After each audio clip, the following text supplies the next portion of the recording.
For that. So let's get analysis on all this. I want to bring in Peter Spiegel, U.S. Managing Editor of the Financial Times, and Ravi Agrawal, the Editor-in-Chief of Foreign Policy Magazine. So very good to see you both. And I want to get both of your reactions. And Peter, since you're front and center, I'll start with you here in the studio.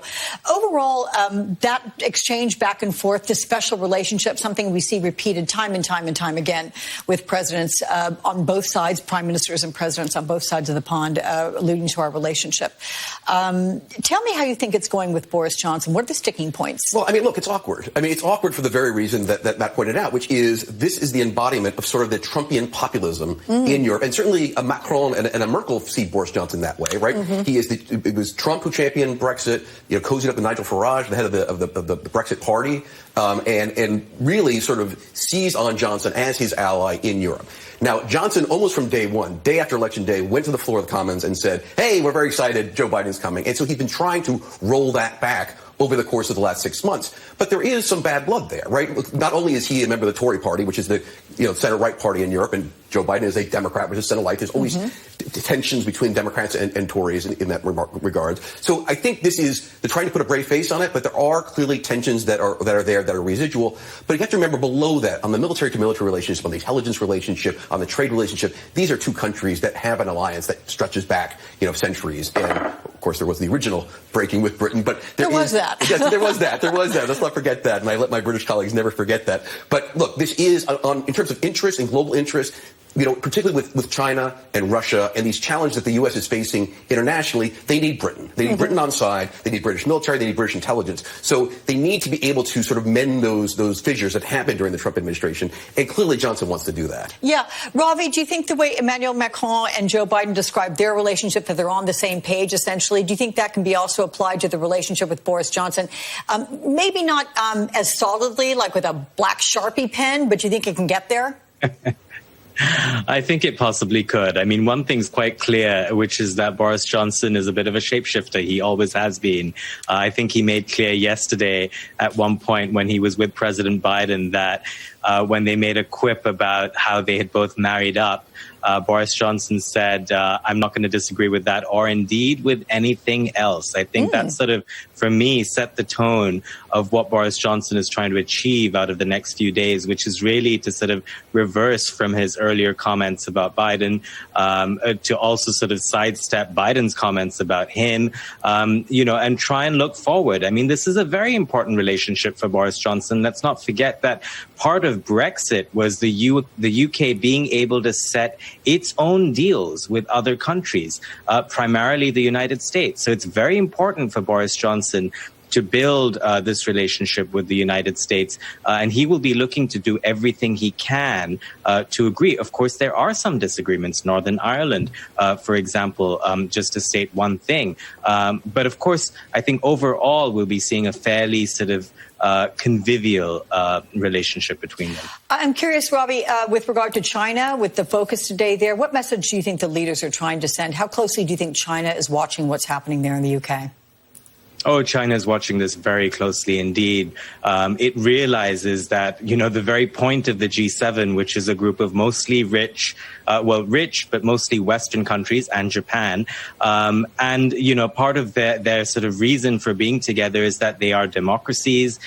They are necessarily aligning themselves against China. They're trying to provide an alternative to China in terms of infrastructure. They came up with Build Back Better, B3W, I think they called it, which is a counter to China's BRI, the Belt and Road Initiative, to try and entice countries to use their infrastructure money for green initiatives. Much of this is positioning the G7 against China, but disagreements are beginning to emerge. I mean, of course, the US, Canada, and the UK are going to want to be tougher on China than Europe will want. And that's because Europe, of course, has business ties with China that it wants to preserve more so than the US does. So some friction there, but they're presenting a united front for now. Yeah, you talked about that B3W, it's Build Back Better world. And to that end, Peter, that's even right. though the Biden administration said, look, this is not going to be solely stressing these talks aimed at China, but in fact how we can provide affirmative and positive reactions throughout the world. But how much to achieve that does China have to be at the center of the conversation? It's all China. It's all China. I mean, the administration may be trying to sell it as a broad initiative that it is about the world, but this is all about China. And the interesting thing, just to follow up on what Ravi was saying, what is interesting to me is that the willingness to accept American leadership again after 4 years of resistance, frankly, from the Europeans, because this China initiative is, again, as Ravi said, this is not something that the Europeans are necessarily at top of the agenda. You know, Ravi pointed out they do have, particularly the French and the Germans, but I would also argue the Brits. Their preeminent issue with China is markets. They want to trade for China. They want to sell their goods to China. So this is not top of the list for the Europeans right now. They're willing to go along with this B3W, the new name they come up with it, because Biden wants it. And so to me, that's very interesting. They're willing to follow American leadership on this in a way I don't think they would have under Trump. But yes, look, there's this thing, as Ravi said, called Belt and Road. The Chinese have been rolling this out across the developing world for 5-6 years now. It's been very opaque about what the loans they're getting to these developing countries. What we have seen is that they are, Pakistan, for instance, where some of it leaked, that these are large loans. They're very onerous, and there's a lot of concern that Chinese are using this to sort of say, you can't pay your loan back. You are now under our thumb, or we're going to seize your infrastructure. And this is the effort of the Biden administration to push back on this. Now, look, there are institutions, the IMF, the World Bank, that we set up after World War II to deal with these kinds of things. But there's a feeling that they've been too slow, perhaps been co-opted by the Chinese, that there needs to be a separate institution that counters the Chinese in the developing world. So this is all about China, no matter what they painted right now. Let me ask about the Washington Post headline today. I'm going to read it right off the page there, that G7 leaders try to signal that page has turned on the Trump era. How hard is it going to be to turn that page? And as I was making the point earlier, thinking that, hey, we want to make sure this is not the anomaly, that Trump was the anomaly. Very hard, very hard. And look, we've seen, all these summits, these G7, frankly, the substance is almost secondary to the imagery, right?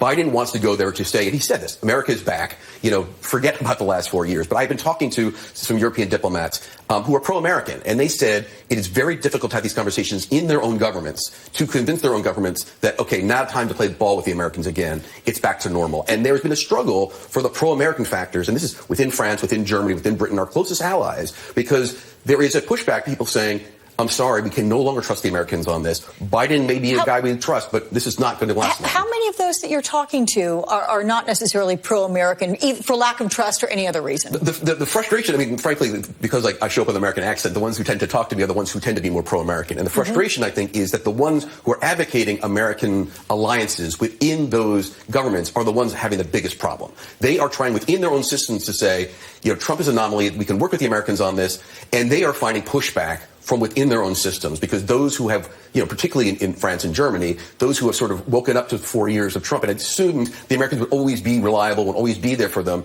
they've had a bit of a shock, and they're trying to figure out ways to deal with the world without the Americans. And this is happening in Asia as well. The Japanese have been forced to deal with this as well, because their entire security apparatus is based on American umbrella. Well, what happens if the Americans aren't there anymore? The Koreans have had the same question. So 4 years of Trump is not going to be papered over in one G7. I think this is something that's really strained a lot of governments in Europe, in Japan, internally, and we're going to have to spend 4 years sorting this out. Okay.